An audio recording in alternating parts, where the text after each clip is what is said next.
Salut à toutes et à tous et bienvenue à ce nouveau débriefing consacré à la F1. Bonsoir Romain. Bonsoir. Quatrième GP Bahreïn, un GP intéressant, moins intéressant que la Malaisie, mais tout de même un bon GP à suivre. T'en as pensé quoi? Ouais, on a vu un beau Grand Prix, moins intéressant que la Malaisie. Ouais, parce qu'il y a eu quand même un peu moins de surprises. Mais on a revu une belle victoire d'Hamilton, qui confirme clairement son statut de... C'est même plus favori, là, c'est dominateur sur le championnat, avec quand même à retenir la bonne performance de Raikkonen, ainsi que je retiendrai celle de Grosjean aussi. Et aussi Rosberg qui commence à avoir quelques lacunes, ça commence à se voir de plus en plus. Ouais, en parlant de Rosberg, là, je trouve son erreur de l'avant-dernier tour un peu stupide. Bon, Toto Wolff a justifié ça par des problèmes de frein. Il y a de ça, je pense. Mais bon, quand même, hein, c'est des problèmes de frein, on te le dit à la radio et tu fais gaffe. Mais bon, je sais Oui, bien qu'il y avait y a la pas que ça. menace rouge derrière, mais quand même. Y a pas que ça, à mon avis. Ouais, à mon avis, le mental y est plus, hein. Il n'y était Et en parlant de plus. la menace rouge, oui. Il n'y était plus. Maintenant, faut voir. À mon avis, ça reviendra. Oui, oui. En parlant de la menace rouge, Raikkonen, premier podium depuis son retour chez les Rouges. Avec une... Dernier podium, c'était 2009, il me semble, et c'était Corée 2013 avec la Lotus, son dernier podium autre écurie. Ouais. Avec une excellente stratégie de Ferrari, hein, qui l'a arrêté plus tard dans son premier run pour passer les primes, et puis aller encore plus loin avec les primes. Bon, certes un peu usé, mais bon, c'était pour raccourcir le run avec les options pour éviter l'éclatement et la surchauffe des pneus. Peut-être justement un tour trop tard. Il y en a beaucoup qui ont dit qu'il était rentré un tour trop tard. Ouais, ouais, mais en même temps, s'il serait rentré un tour plus tôt, voire même 2 tours plus tôt, il aurait été en galère sur la fin de la course. Ouais. Tu sais, faut voir à quel moment il faut hypothéquer la course. Est-ce que c'est en plein milieu comme ils l'ont fait, où ils ont perdu 3-4 secondes, en plein milieu de la course, et les récupérer avec des pneus plus rapides que les autres? Ou est-ce qu'il fallait continuer à tourner vite et s'arrêter le plus vite possible pour aligner les chronos derrière, mais se faire bouffer à 2 tours de la fin? Ouais. Au final, tu sais, il y a deux camps. Et au final, je pense que Ferrari a choisi la bonne option, vu que Raikkonen a piqué une place dans l'avant-dernier tour, hein. Oui, la deuxième place, il peut quand même s'en contenter, même si bon, il était pas très très heureux à l'arrivée, mais ça, c'est notre grand Kimi, ça. Ouais, tu m'étonnes, c'est ton grand Kimi, ouais. Ouais. Une bataille qui m'a intéressé, moi, sur la fin de course, là, tu vas nous en parler, puis on va débattre de ça, c'est la bataille Bottas-Vettel, dans l'ordre que je viens de dire, donc quatrième Bottas, cinquième Vettel. Bottas, qui commence, là, on le savait, mais il confirme qu'il a l'étoffe d'un champion et d'un vainqueur de Grand Prix, hein, parce que il a résisté à un quadruple champion du monde, hein. Oui, bah il a su même imposer une certaine pression parce que finalement il a su même faire craquer Vettel, c'est-à-dire jusqu'à le faire un peu sortir de ses gonds. On a vu un blocage de roue notamment très limite. Et Ouais. il a été jusqu'à pouvoir l'éprouver, jusqu'à le faire user ses pneus pour qu'il soit tranquille autour des 2 derniers tours de la fin. Et oui, non mais Bottas, clairement, il a compris le principe, il a complètement compris la machine et Vettel a été retardé, il a fait des erreurs qu'il fait pas d'habitude parce il s'est retrouvé face à un gars qui peut être également très bon, malgré que le matériel soit moins performant cette année. Mais y a pas que ce facteur Valtteri Bottas, hein, chez Vettel, hein. Il était pas dans un bon jour aujourd'hui, hein. Enfin, hier, du coup. Parce qu'il a quand même fait de multiples erreurs que Sébastien Vettel ne peut pas se permettre, hein. Oui, aussi, oui. Des blocages de roues, des sorties de piste, certes sans gravité, puis c'est juste des écarts, mais des écarts qui te font perdre du temps. C'est un léger manque de confiance. De concentration, parce que de confiance, je pense qu'il l'a, mais concentration, je dirais. Vettel, bah, ce qu'il renoue avec notre écurie, bah, c'est son passif et ses 4 titres, et on va parler des quatre monoplaces motorisées Renault. Donc sur 4 F1 au départ, 2 à l'arrivée, dont une partie en fumée après le drapeau à damier. Moi, j'ai juste une question. On est au 4e Grand Prix. La limite des moteurs cette saison, c'est 4. Ricciardo, en fin de GP de Bahreïn, a bouffé son 3e. Ah bon? Ah ouais, et là il est sur son dernier, hein. Ah bah là, ça va être un peu compliqué. Il est sur son dernier pour finir la saison. Non, il finira. Alors moi, j'ai juste une question. Il ne finira pas la saison avec ce moteur. Ça, on en est sûr, parce que de toute façon, il est un Ah oui, il va pas au bout, hein. Le moteur, là, il le remplace. Ils vont faire Espagne, Monaco, Canada, à la limite, je dis bien à la limite Autriche, mais pas plus loin.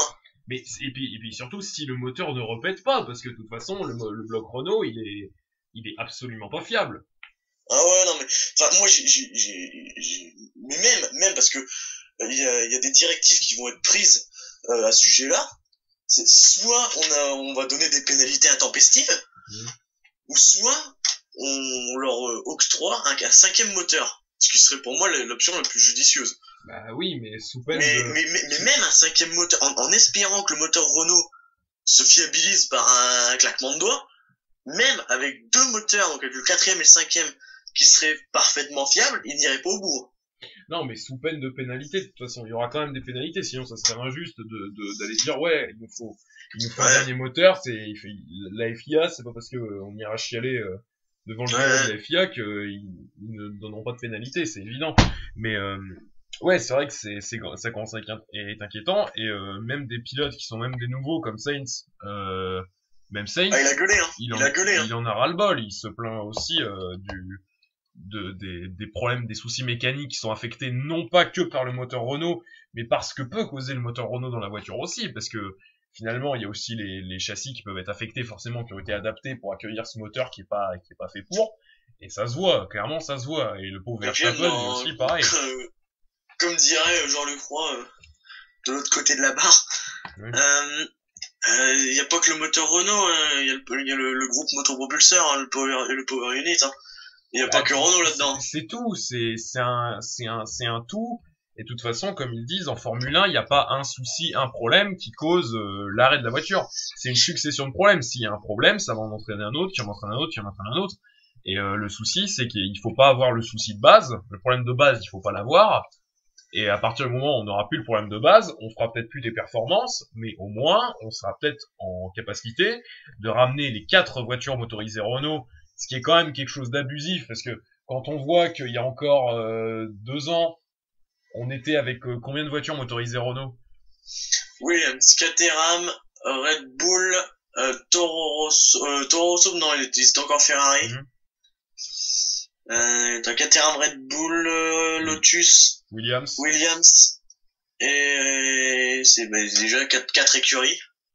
Ouais, on était à une époque où on avait quand même 4 écuries motorisées Renault. Là maintenant on n'en est plus qu'à 2. Encore ces 2 écuries sont en grande discussion pour voir ce qu'ils peuvent faire. Donc ça devient triste hein, quand même chez Renault en Formule 1. Bon, j'espère que ça va se relever. Hein. On peut leur souhaiter que ça, nos amis de Viry-Châtillon, mais faudra faire quelque chose. Hein. Faudra vraiment faire quelque chose. Et les améliorations qu'on a annoncées pour l'Espagne sont pas prêtes, donc elles seront prêtes au minimum pour Monaco. C'est même pas encore sûr qu'elles le soient. En tout cas, j'espère. McLaren, donc il y a une voiture au garage suite à des problèmes électriques. J'espère qu'il a pas démarré. De toute façon, c'était strictement pas le week-end de Button. Hein. Il a fait, je crois, 2 tours en essai. Il a fait même pas un tour en qualif. C'était même pas la peine de lui demander quelque chose. Button, la voiture de Button n'était clairement pas du tout là pour rouler ce week-end. Il y a rien qu'à aller. Le 100e Grand Prix de Jason Button chez McLaren, il est beau, hein. Ouais. Il est beau. Je sais pas si par contre, Fernando Alonso à la porte des points, c'est pas trop mal. Ouais, ça s'améliore, mais bon, voilà. Bon, voilà, ça avance tout doucement, il y a pas de raison que ça nous fasse pas rêver un de ces jours, McLaren Honda. Ça nous a fait rêver, maintenant, voir, nous, même si on est de la jeune génération, ça nous a quand même fait rêver, mais faudra que ça revienne comme ça, mais faut y croire, hein, mais plus tard, ou plutôt en fin de saison, et encore ça ira jamais chercher les Mercedes pour l'instant, et au mieux le début de saison prochaine. On espère. Ouais, on espère. Ouais. Donc le classement de ce Grand Prix de Bahreïn, donc 1, 2, 3, Hamilton, Raikkonen, Rosberg. Donc premier podium, différent, oui, parce qu'on a eu des podiums différents. On a eu un premier podium Hamilton, Rosberg, Vettel. Les trois recommencent, mais mélangés non, vu que Vettel a fini premier par contre dans le même ordre au niveau des Mercedes derrière.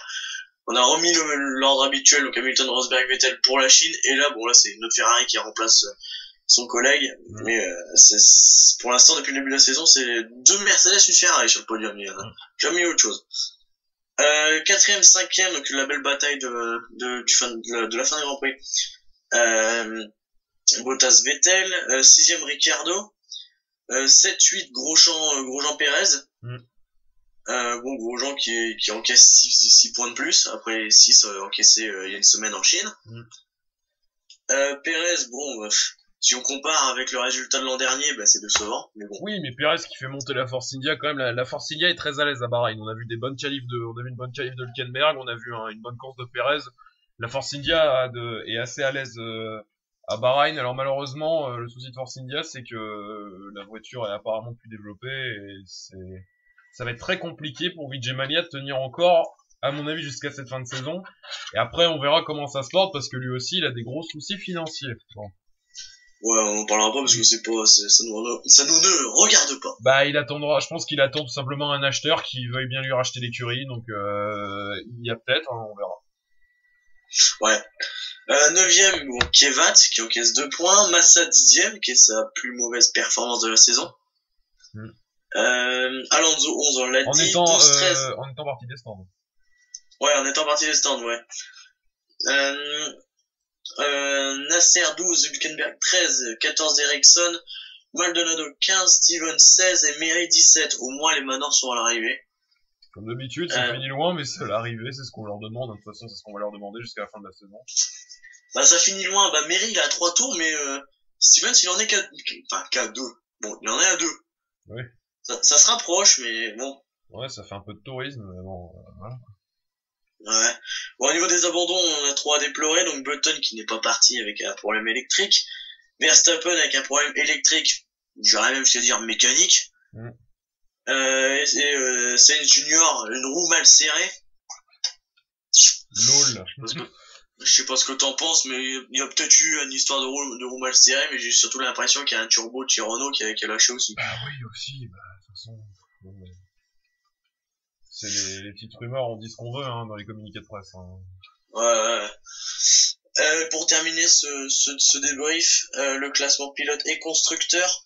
Donc, au niveau pilote, Hamilton toujours devant 93 points, suivi par Rosberg 66 points, talonné, mais de très près, par Vettel 65 points, Raikkonen qui se place 4ème avec 42 points, Massa 31 points, suivi de près par Bottas 30 points, et je tiens à signaler quand même parce que Massa 31 points et Bottas 30, alors que Bottas n'a pas participé au premier Grand Prix. Ouais. Ricciardo 19, Nasser 14, Grosjean 12. Je tiens à signaler aussi une chose, c'est que Hülkenberg a engrangé 6 points en Australie. Et Grosjean, il vient de le passer en 2 GP. Ouais. Grosjean 12, après une égalité à 3 pilotes, donc Hülkenberg, Sainz et Verstappen à 6 points. Et une deuxième égalité entre Ericsson et Perez à 5 points. Et le dernier à avoir marqué des points, Kvyat à 4 points. Kvyat, Red Bull Renault. Hein? Red Bull Renault, 4 fois championne du monde. On le rappelle. Ouais. C'est désolant. Bah, c'est Kvyat, hein, c'est... Classement constructeur, 159 points pour Mercedes, 107 points pour Ferrari, 61 points pour Williams, 23 points pour Red Bull, 19 pour Sauber, égalité entre Toro Rosso et Lotus à 12 points, et Force India à 11 points. Voilà. Sur ce, une chose à rajouter, Romain? Petite chose à rajouter sur une news qui est tombée par rapport à la Formule 1, du fait d'enlever le Grand Prix d'Italie qui ne sert apparemment plus à rien vu que Bernie il en a marre de rouler là-bas, enfin de voir des voitures rouler là-bas parce que c'est pas comme si c'était un des circuits les plus mythiques au monde. Et il voudrait introduire l'Azerbaïdjan évidemment parce que là-bas il y a du chèque et il y a de l'argent qui tombe. Je tiens à signaler que personnellement je suis totalement contre ça, tout comme de toute façon tous les autres grands prix anciens, tout comme l'Allemagne déjà qui sera pas présente cette année et toutes ces histoires là. Mais je trouve ça inadmissible, mais bon de toute façon on pourra rien empêcher, l'argent fera tout, donc on sera bien obligé de subir. Ouais, c'est ça, maintenant on subit la Formule 1, Bah non, on la subit pas complètement. Si on la subissait complètement, on arrêterait de regarder. Mais bon, vu qu'on est des passionnés, on regarde encore.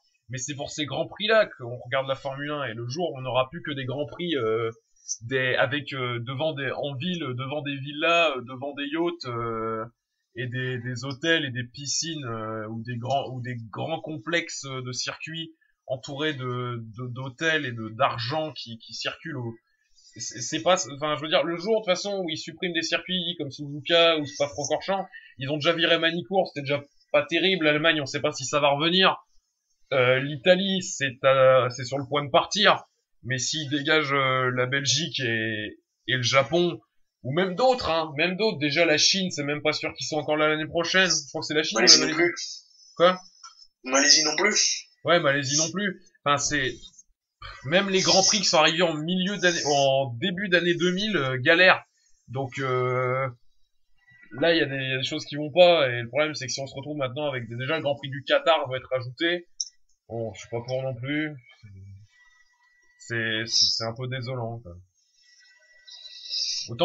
Autant des pays comme le Mexique, je suis pas contre. Ils aiment beaucoup le sport mécanique là-bas. C'est un pays qui est très qui aime beaucoup qui aime beaucoup la fête, qui aime beaucoup le sport mécanique, hein. C'est comme l'Argentine, ils aiment beaucoup ça. Je suis pas contre, parce qu'en plus c'est un pays qui est en voie de développement, qui est un pays quand même assez pauvre, assez corrompu. J'aime beaucoup que la Formule 1 est là-bas, en plus avec, ils ont quand même encore un pilote présent en Formule 1. Bon, plus Gutiérrez en essai, mais c'est vrai que c'est un peu dommage de voir de voir des grands prix comme ça qui arrivent avec de l'argent. Plus il y a même pas de pilote qui arrive de là-bas, quoi.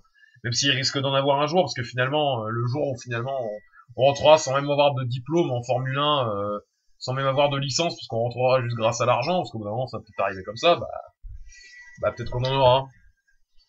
Mais bon. Ouais. Mais bon, espérons que ce jour soit lointain. Bah oui.